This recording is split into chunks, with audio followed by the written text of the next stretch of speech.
What is the most computer illiterate thing you have witnessed?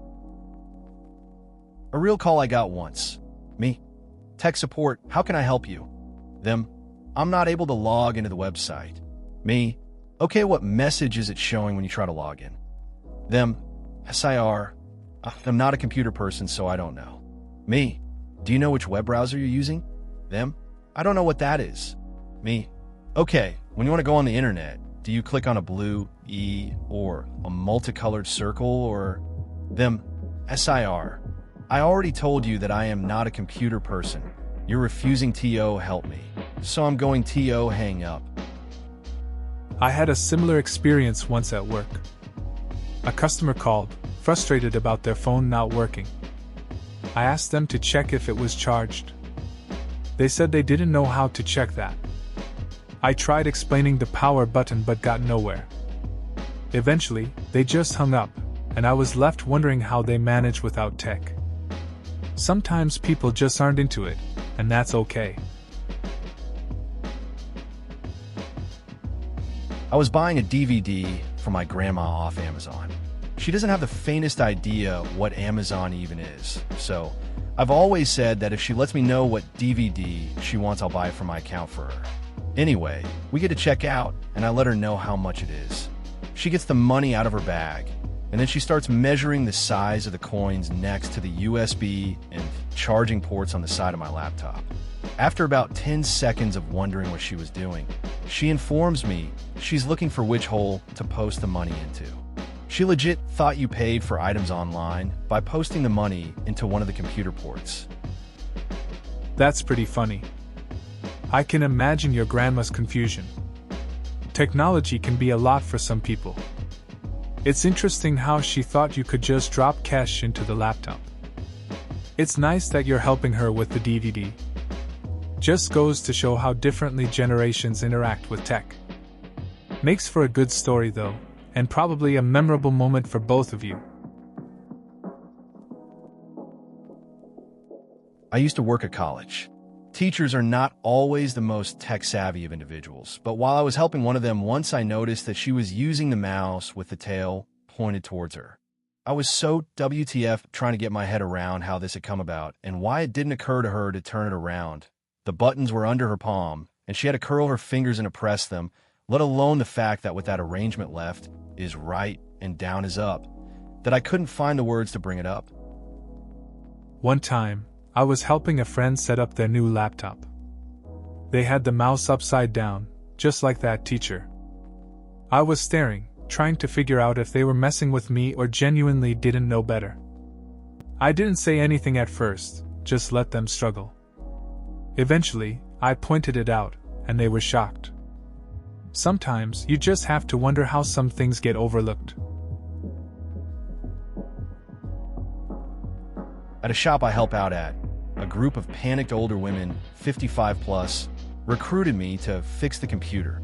They were panicked about it being broken and missing important work emails from head office. And please, you're young. Fix it.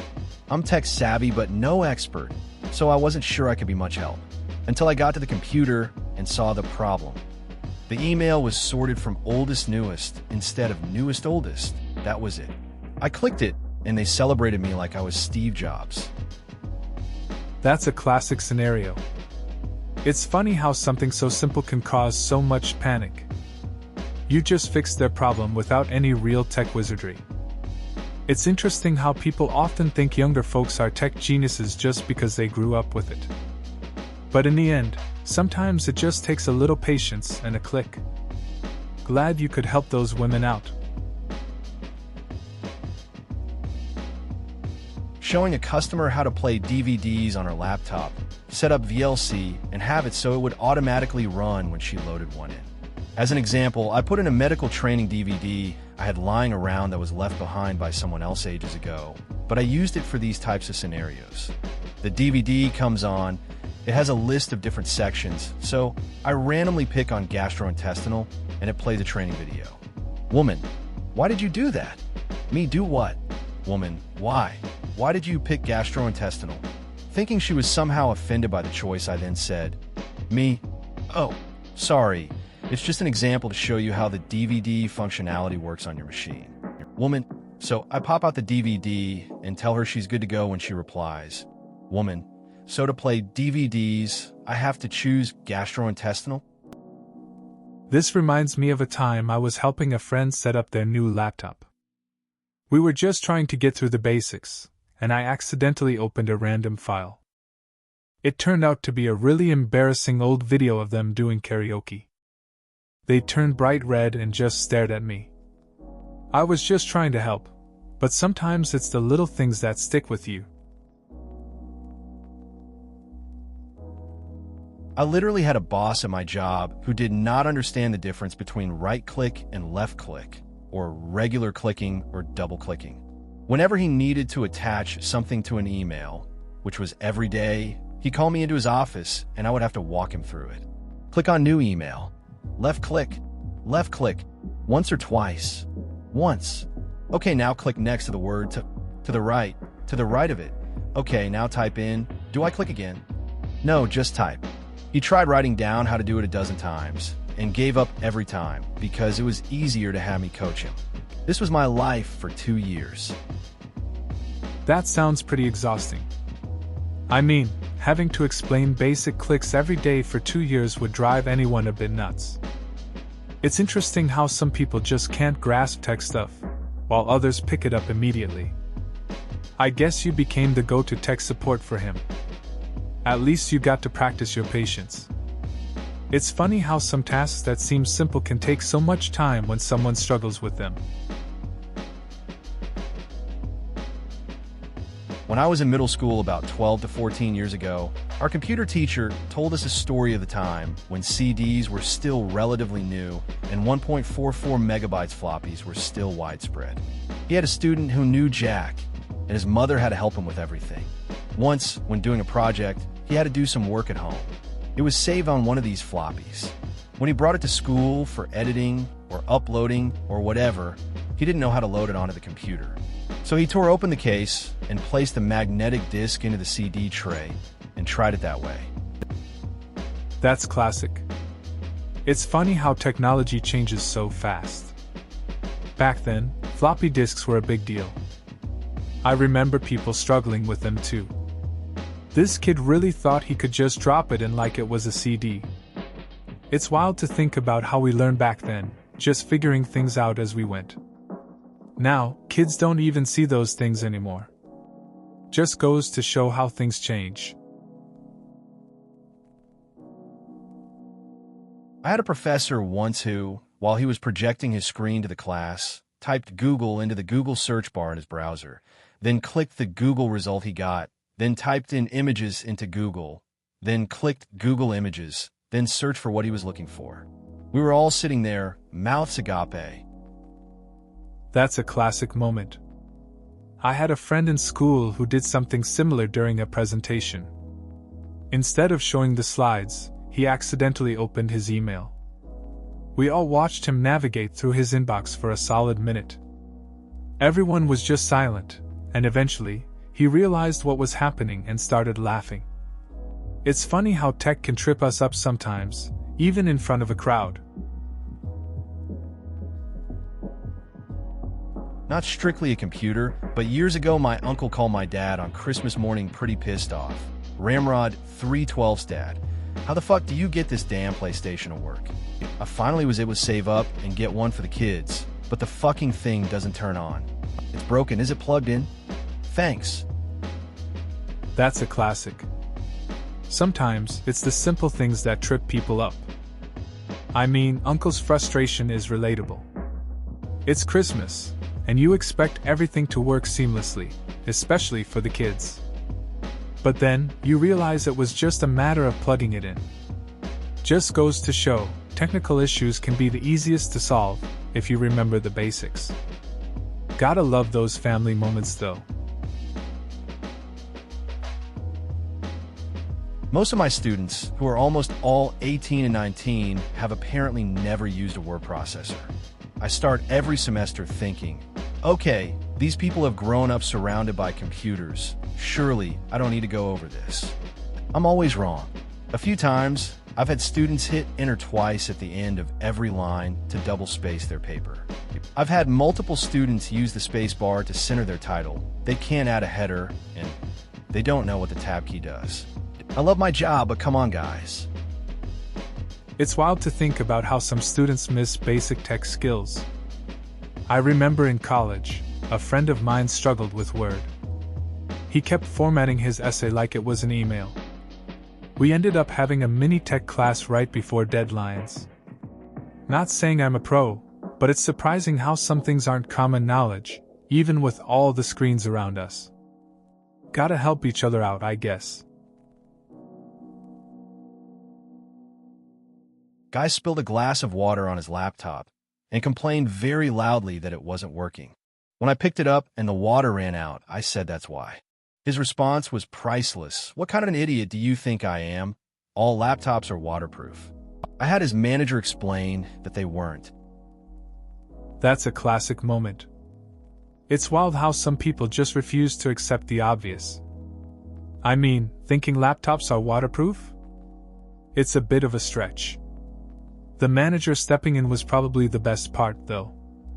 Just shows that sometimes a little reality check is needed for folks who think everything has some kind of magic protection. Hope he learned something from it, but who knows? I had an art history teacher that would blame everything on the cookies. Browser dragging itself? Cookies.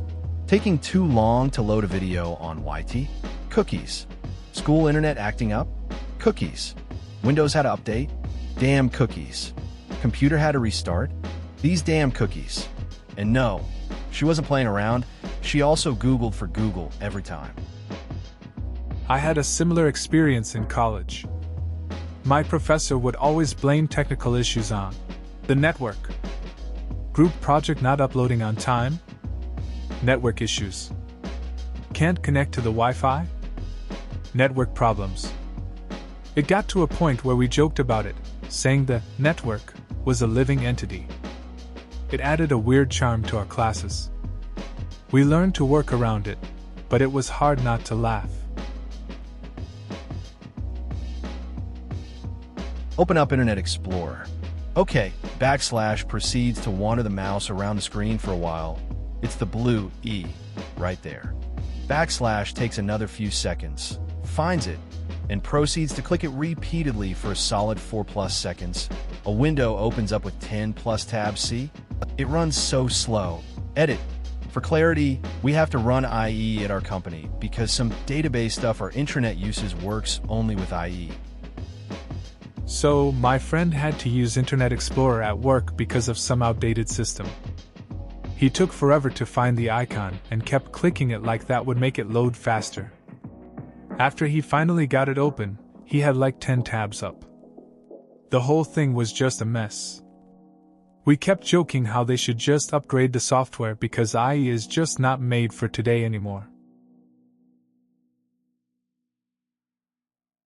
Lady called tech support when I worked for Toshiba in 1998 to ask that we remove all the bad parts of the internet from her hard disk and insisted, you know what I'm talking about, 0_0 edit. When I tried to explain that the entirety of the internet does not reside local on her machine, she replied, I know what you're trying to do, and hung up. What? Edit. I think in her own way, she was probably asking for us to block porn channels, or some such in the way you'd call a cable company to maybe block Cinemax or Showtime, because little Johnny got caught fapping it. I felt sorry for her, and explained we had no control over it. That content viewed is decided by the viewer. Her response is listed above. Blah. Those days. I worked in tech support too, and got some strange calls. One guy wanted to know how to delete his emails from the internet. I told him it didn't work like that. He argued that he must be able to control everything online. It was awkward explaining that the web isn't just a local thing. I felt bad for him though. Some people just don't understand how it all connects. Weird times. Work with medical software. Once asked a doctor to move his mouse to a certain point on the screen, and the guy literally moved the mouse to that part of the screen. The doctor didn't even have a cell phone until 2012 when the hospital bought one for him. He retired a couple weeks later because the new electronic health records. He felt frazzled by the influx of technology. Felt for the guy. That sounds like a tough situation for the doctor. It's hard to keep up with tech when you've been used to a certain way of working for so long. I can imagine the stress he felt with all the changes coming in. I've seen other people struggle with technology too, especially when they've been in their roles for decades. It's a reminder of how quickly things can change in a workplace. Took a communications course, and one of the classes was journalism. We spent a solid 10 minutes showing her how to start a new project on the software she was supposed to be teaching us. Click there where it says New Project. Tutor proceeds to quit the program and restart the computer. Tutor: oh wait, that's not supposed to happen. I think something is wrong with the computer. I guess the best way to describe it is, when you're watching your friend play a video game and you tell them go there. Where? Right there. That's where the thing is. To your right. Player proceeds to turn left. It's like that, except you're paying money to be there and not having fun. I once took a class on programming, and the instructor was a bit out of her depth. We spent half an hour figuring out how to set up the software. She kept clicking random buttons. "Oh, this isn't right," she said, rebooting. It was like watching a friend play a game badly, shouting directions. You're invested but also just left staring at the screen, wondering why you paid for this. It was a real lesson in patience. I had to show a customer how to click the left mouse button. I pointed to it and said, "Click this button." She looked at the keyboard, confused for a moment, and then just slapped the keyboard. It took me 3 minutes to understand that she thought all buttons did the same thing. After explaining that they didn't, she still slapped the keyboard whenever I told her to press the mouse button while pointing at it. That's a classic case of miscommunication. It's funny how some people just don't get tech stuff. I once helped a friend set up their email. They kept typing their password wrong because they thought the caps lock was off, but it was actually on. I had to show them how to turn it off. Sometimes simple things trip people up. Just goes to show, not everyone is tech savvy. An officer in my military unit genuinely was curious if he could move his computer mouse from the right side of his keyboard to the left without it causing a problem. He was left-handed. Another one. A girl's laptop died, and I said, "It needs to be plugged in. The batteries are dead." And she gave me the most dumbfounded blank stare I have ever seen in my life and said, "This is a battery." It was her laptop. I don't even know how the fuck she thought it stayed on. It's funny how people can be clueless about tech. I had a friend who kept charging his phone while using it, claiming it was like a video game cheat to keep the battery full. He genuinely believed he'd found some kind of hack. Another time, someone thought turning off the Wi-Fi would help their computer run faster. It's wild how simple things can trip people up sometimes, even with tech that's everywhere. Back in 2005, one of my friends, who had just become a medical doctor by the way, didn't really understand the internets and email. She asked for my email address and kept saying, "Okay, so it's www. What?" I kept telling her to leave out the www and just give her my actual email address, but she never did get it. Just kept insisting it had to start with www. Hopefully she figured it out by now. That's a classic mix-up. It's funny how someone can be so knowledgeable in one area but struggle with basic tech. I had a similar experience when I tried to explain streaming to my parents. They were stuck on using VHS for everything. Sometimes people just can't let go of what they know. I hope your friend picked it up though. The internet has come a long way since then. I've said this before on our /PC Master Race, but I was in graphic design class. It's near the end of class, and I'm bored as fuck because I'm done my work. These computers never get wiped because a bunch of people share them with projects lasting weeks, meaning people could lose work. Anyways, on the desktop sat a JPEG of a hot dog. Being as bored as I am, I set it as the background and pasted X200 on the desktop. Next day, I come in, and the teacher asks who did it. I come clean because I didn't want people having access revoked or anything. And he tells me what I did was apparently beyond the capabilities of anyone in tech support, as in they couldn't fix it. You delete the images and they wouldn't go away. He told me to fix it, so I did. I pressed F5 and all but 5 were gone. Then I looked up a Windows background and set it as the desktop. I still don't understand how those kind of people are tech support at our school. That's a classic move. I've been in situations like that before, just messing around when there's nothing to do. I remember a buddy changed all the icons on our school's library computers to random memes. The staff couldn't figure it out either. It always amazed me how some tech support folks struggle with the simplest fixes. At least you managed to clean it up without any real trouble. Just a funny memory now. One day a new coworker was complaining how her computer was so slow, so I took a look. She had the Outlook program running about 70 times. Apparently, every time she received an email notification, she would go to her desktop and double-click the Outlook icon to relaunch the program. She also didn't understand that minimizing a window or program didn't actually quit the program. So she had hundreds of Explorer windows along with multiple instances of software minimized to her toolbar. That's just wild. It's easy to see how someone could get confused about these things, especially if they're not tech-savvy. I mean, launching the same program over and over would definitely bog down the system. I once helped a friend who had a similar issue, just too many tabs open. Sometimes it's the simple stuff that can make the biggest difference in productivity. I took a graphic design in high school. I was finishing my very, very shitty CSS in Dreamweaver. I don't know if it still has it, but Dreamweaver had a tab where you can switch between how the website looks in code-like format and how it would look to people who visit your site. So I finished my work, and I guess I forgot to close Dreamweaver and I left it on the code format tab. The next day, I had to explain to the principal what that was. Apparently the tech, who was a guy in his 70s, found my hacking script. She let me go when I explained to her what Dreamweaver and CSS are. I don't know where the guy got the term hacking script from. That sounds pretty wild. I've had a similar moment in class before. I was just trying to figure out how to use a new software, and someone thought I was doing something shady. It's weird how misunderstandings can happen with tech. Sometimes, older folks don't get the new stuff, and it leads to some awkward conversations. Glad you were able to clear it up with the principal, though.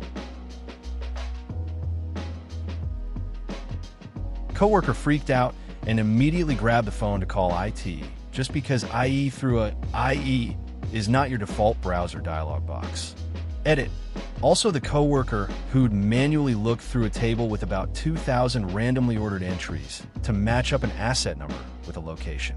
She did this every time. Thank goodness this kind of task only came up once every few days. I remember a time at work when a teammate flipped out over a simple pop-up.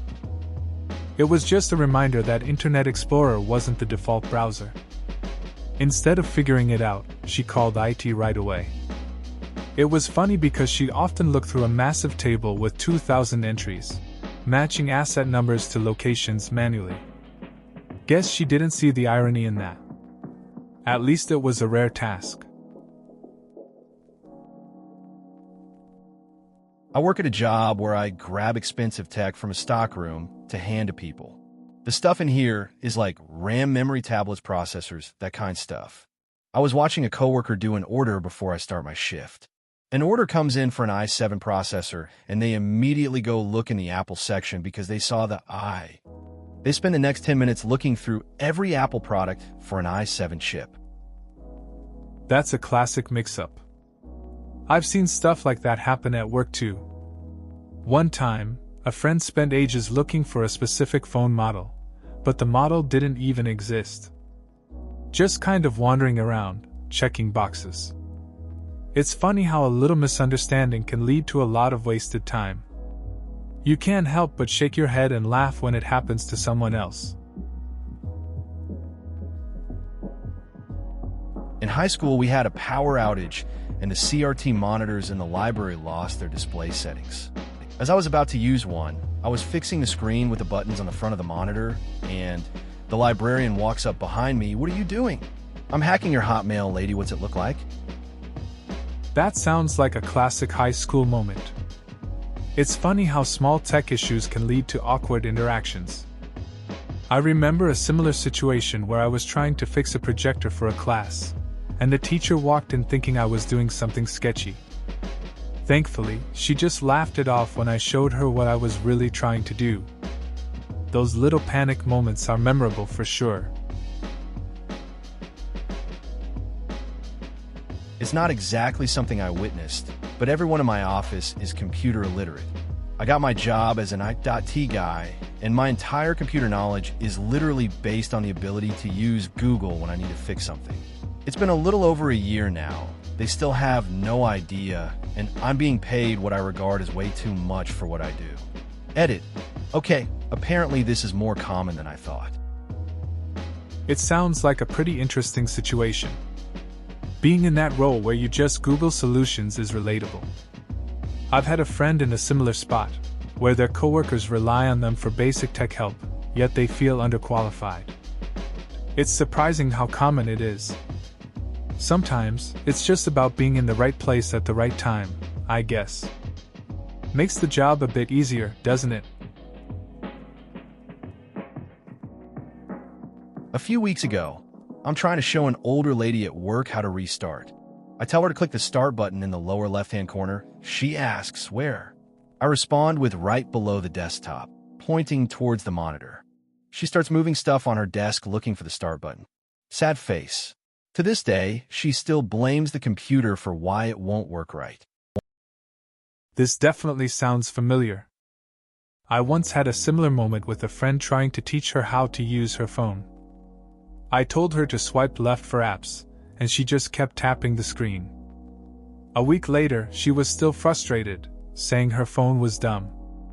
Technology can really confuse some people, and it's wild how they'll just blame the device instead of figuring it out.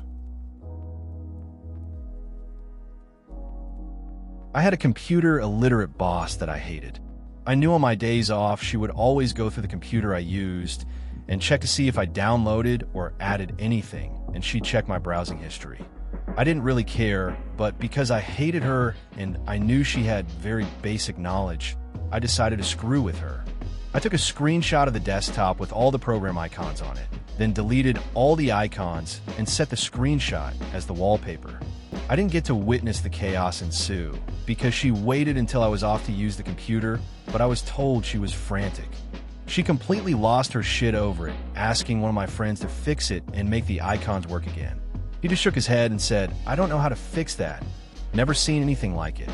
I also set Chrome to only open in incognito mode, which drove her crazy. Now she never had any history to snoop through. Sounds like you had a tough boss. That prank is clever though. Messing with someone who has basic computer skills can lead to funny situations. I mean, it's wild to think someone would panic over not seeing icons. Your friend having no clue how to help is just icing on the cake. The incognito mode twist is just next level. Smart move to keep her from snooping. Glad it worked out for you without the drama. Coworker just got a new iPhone with Siri. Uses Siri to find the local Best Buy phone number.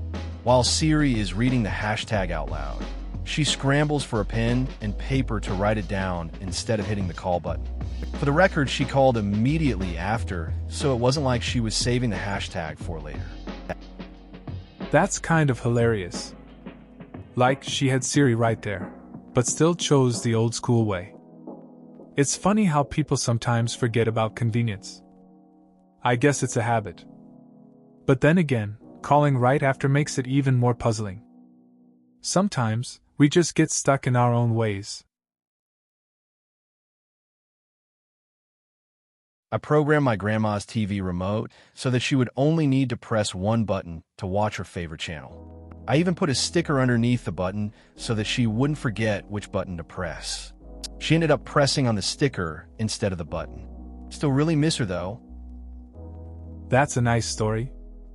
It sounds like you really cared for her. It's tough when someone we love is gone, but it's good that you have those memories. I guess sometimes tech makes it easier, but it can also be confusing. It's the little things that stick with us. Before I knew as much about computers as I do now, I called tech support because I somehow deleted the driver for the Ethernet jack in my laptop.